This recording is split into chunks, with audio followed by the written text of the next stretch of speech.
امروز حکومت از همه چیز استفاده میبره، از ملا، از قاری، از خانه خدا حتی استفاده میبره. خانه خدا را جای عبادت است. من چی تصور دارم خانه خدا را؟ من میگم انشالله که روزی که خانه خدا رفتم، اگر زیارت رفتم، تمام وجودم، تمام بدنم با تمام مسئولیت در یاد و در ذکر پروردگار است. یعنی چون خانه خدا میرم، نمیدونم، خب اون مکانی هست که دیگه دنیا نیست. عبادت، خدا، پیامبر، تمام تاریخی گذشته پیامبر، یک چیزایی که برای ایمان تا میلرزونه اوجا میره به خاطر عبادت. تصور که یک رکعت نمازی که در اوجا میخونی چند صد هزار رکعت زیاد از یک نمازی که تو در خانه تنها میخونی. ولی حکومت امروزه از همو خانه پروردگار هم استفاده میبره به خاطر چند مقدار پوله، به خاطر چند مقدار پیسه که برای حکومت پروبلم ایوخی پول. نورش میتونه در 4 بچه 4 بلاگر میگه بره در خانه خدا بگو که اسماعیل الله از تو راضی باشه در حقش دعا بکنی. اگر یک سراینده رپ که دنیا است یا دنیایی است، اگر یک رقاصه یک دنیایی است، اگر یک آدمی راهگذر میکنه خیر است، نمیفهمه. ولی یک قاری قرآن، یک کسی داملا، یک کسی که خب دعوت میکنه، قرائت میکنه، خدا را به بزرگیش میشناسه، اونا آمدن در خانه خدا در تبلیغ نویره و اکا و اپا و خواهر و دادر این حکومت هستند. مرحمت بگذارش.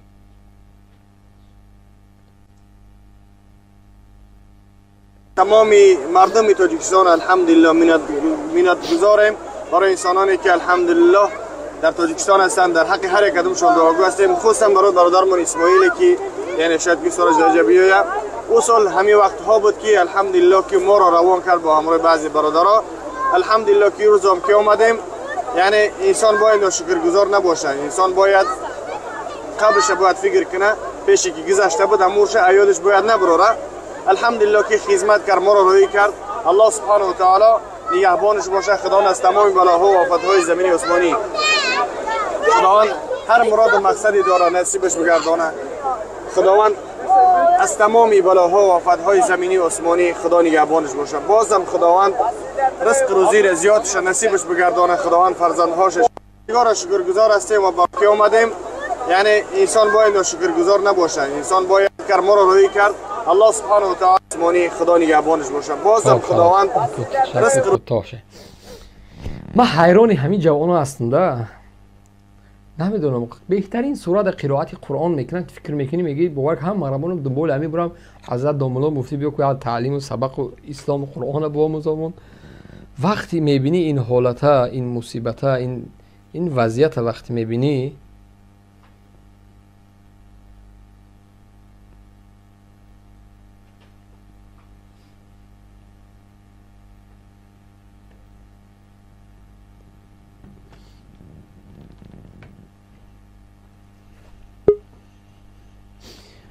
این جنتلمنی نویره رحمانوف چند تا یعنی که تیم آماده کردگی است در داخل که اون یک پرده سرایکو منصور نگمتوف است که است او است همین چاشاینده خاک و همین چیزا. خارج در رشته حج و عمره و رفتن و آمدن که در خانه خدا باید دعا کنی، نه صوفی کفی است.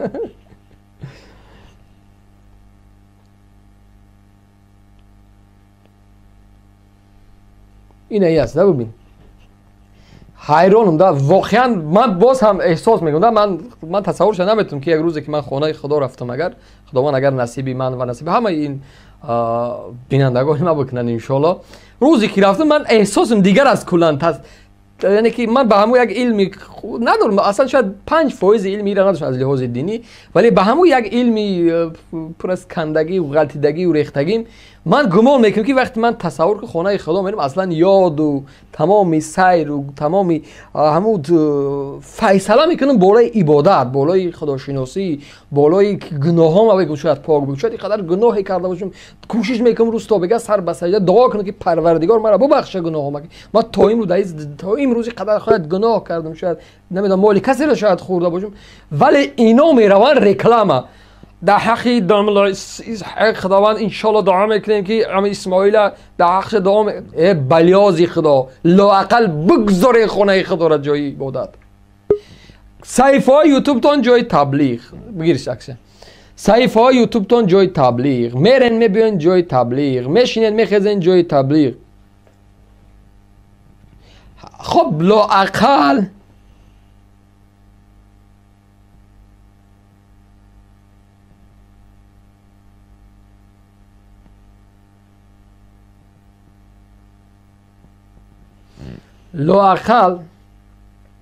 و بعض خیرهای مردم بعض خیرهایی که مردم میکنه میگیرن تومتیان میبرن در همون جای اسماعیل میزنن، میگن که اسماعیل کمک کرده است. این اسنادایی هست که یعنی بعد بسیار جوانان لکه میدونن.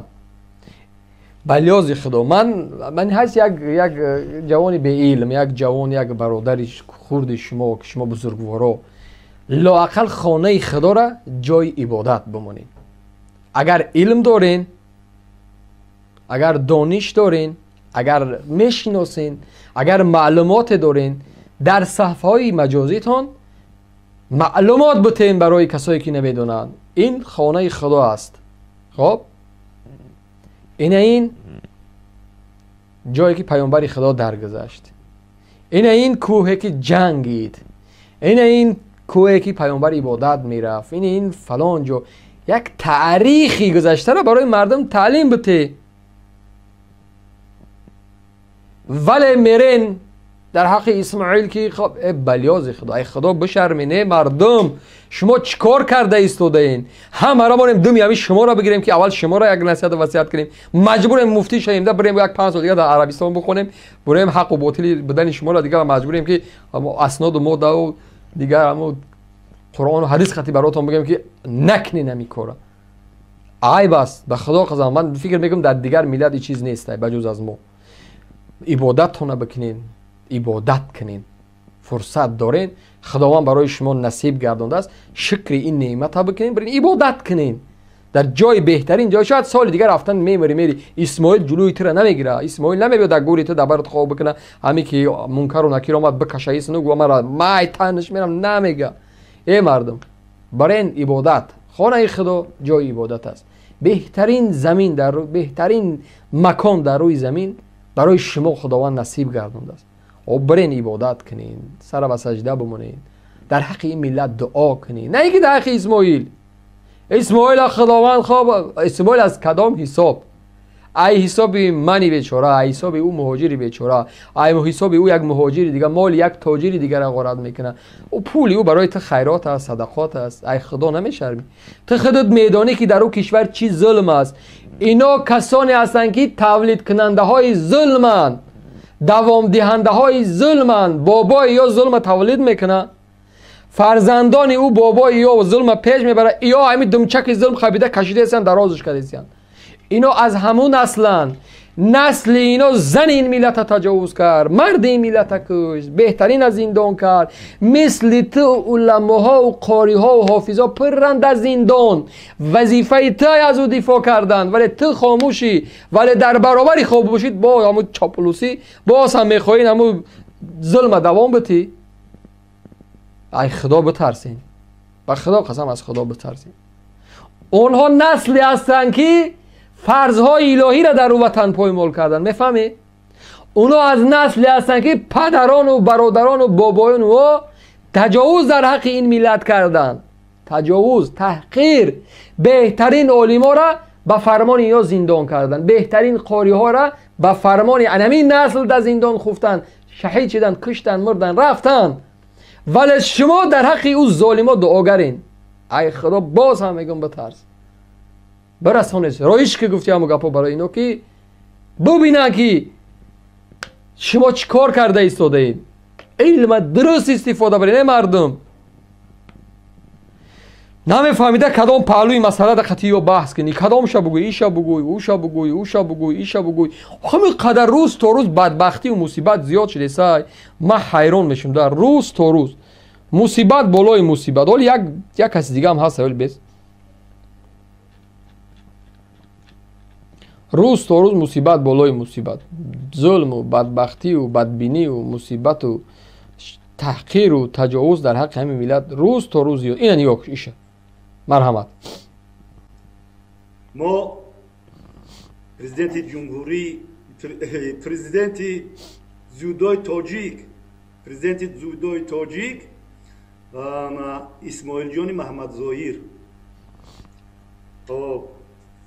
اولا ما این شهرمردی وطن با این وظیفه بالا تبریک و تهنیت میگم و خواهان اون هستم که این شهرمردی وطن